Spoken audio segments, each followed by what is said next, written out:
Hi everyone, welcome back to my channel. I'm Tammy and today I'm teaching you how to paint these bright and juicy raspberries. So let's get to it. All right, so I have a sketch on my sketchbook here. If you want to pause the video, you can go ahead and use it as a reference, or you can just paint freely as well, which can be really fun. I just chose today to do a sketch just so that I could get my composition a certain way. So I am adding in some really light green paint. If you're new to watercolor, that means that you're just adding a ton of water and very little pigment. And as you can see there, I added some brown to the green, so that last leaf is a lot more different, and it's going to stand out. I don't want all my leaves to be the same shade of green. And you can even add in some more of a bright green on top of this wet paint if you want to. I think I might do that later. But right now, I'm just making some wonky leaves. I'm allowing them to be a little bit curvy, a little bit wobbly. I don't know. That's probably not the best word for it, but just holding my brush quite loosely and just waving it back and forth as I'm drawing in the edges of my leaves. And so I'm also keeping in mind that I want to keep my stem about that same color of the green. I wanted to make sure that some of the leaves that are overlapping each other, that their boundaries, their edges look different. So they have different colors, so you can see where one leaf stops and the next one begins. And now we're going to take some really watery pink paint. We're going to alternate pink and red here just to give our raspberries different looks. And I'm making really tiny circles just to emulate the little tiny pieces that all come together as one for our raspberries, the little balls that they have, little portions. And so if you're finding, and I'm trying to do circles versus blobs, so that you have a little bit of white space in the middle. If you're finding that because you're painting so small, that it's just filling in that circle, then dab your paintbrush on a paper towel or something like that, just so you have less liquid on there, and you should be able to make those circles. I'm going rather quickly, and I'm just kind of roughly outlining the shape of a raspberry. And we'll do some more layers on this too, so no worries if you don't like how it turns out right away.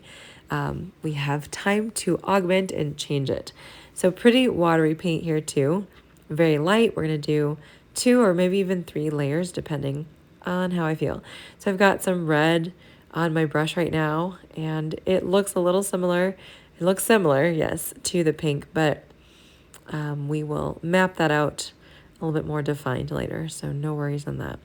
All right, so I just added in a little bit more saturated paint, just kind of touched down with my paintbrush on the wet paint, and that spread some really nice color on top. So, we are not going for realism, but we do want we want people to recognize what we've painted, right? With anything, unless we're doing abstract, and we want people to just interpret it themselves and garner meaning based on what they're seeing. But we want people to be able to be like, okay, that is a raspberry, that is a leaf. Just gonna add a few more leaves here.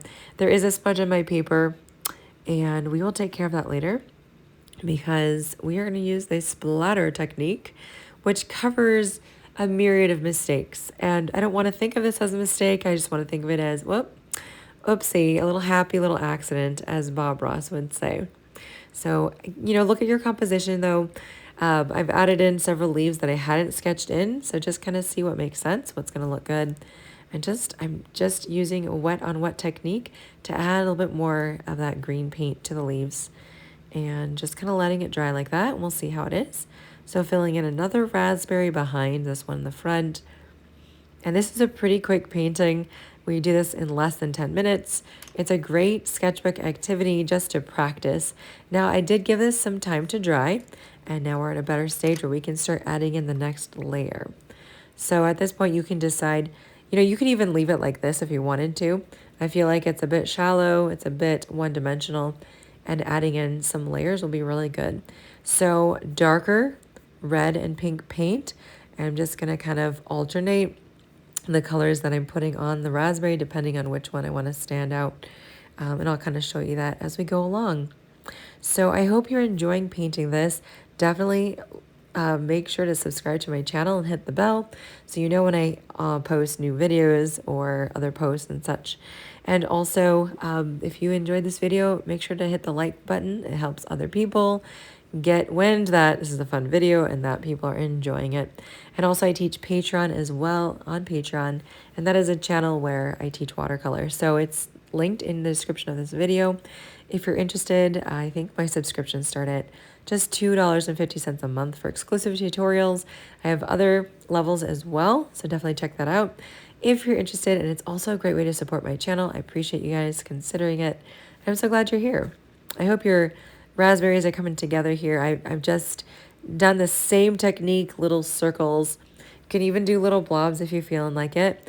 And not covering up that first layer completely, of course, but leaving a lot of that space still to show through and available so that we have those layers. And we're looking for a more 3D look where it just pops off the page. This is a great time to be able to augment the shapes. If you feel like the shape is off, it's not really looking like a raspberry for you, you can kind of change it. Sometimes if your berry is a little bit wide in one part and you need it to be wider in another, you can just add in a little bit of a little row of circles and you just kind of go from there.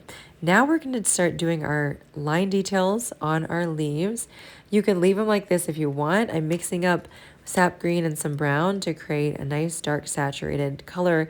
I'm using my liner brush here and we're just going to go for it. So just adding a line down the center, and I needed a little bit more water there. Sometimes your paint is a little too thick and needing more water so that it can glide properly over your object. So we're just going to do that line down the center and then these diagonal lines that come out from the center to the sides. And that's going to be our leaf right there. You see how it comes together so nicely. I enjoy using those details, and I might leave some of them without the lines just for some interest. We want to make sure that we have some aspects that are asymmetrical. It just makes your eye enjoy the experience more. Versus if everything is matchy-matchy, sometimes it can get a little boring. So it's been a while. We've been painting for over 7 minutes and I haven't checked in with you. Please just be aware of how you're feeling, and if you're feeling anxious or tense, definitely take a deep breath or a couple deep breaths and remind yourself what this is supposed to be fun and this is practice. And I talk about mental health in a lot of my videos over on Patreon as well. And as a mental health therapist and an artist, I like to meld these two beautiful mediums that can bring healing and rejuvenation in our lives. So I was adding in here some more those little line details on the top of the raspberry, the little leafy parts. Don't know the actual name there. We'll just say leafy parts for now. Still using my liner. I did darken up a little bit of my stems as well. This is a pretty simple painting, and it's meant to be able to give you confidence and enjoyment. But you know what? I really appreciated painting this. I had so much fun. I found a reference photo, a couple of them actually, and I made my own composition within this. But this has been really fun. I usually paint flowers and sometimes landscapes, but I've really been in the mood for painting fruits for some reason. And soon I'll be making a video with peaches. I already did some samples and it was pretty fun. So look for that coming soon on my channel. But anyway, for the raspberries here, darkening up the edges of some of these, especially if one raspberry is on another, so that you can see again where one edge stops and one other edge begins, and then you can differentiate between those berries. So splatter, just tapping your brush that has some watery paint on it. Voila, now you have an instant mistake eraser. Thank you for being here, guys. I appreciate you all, and we'll see you on the next video.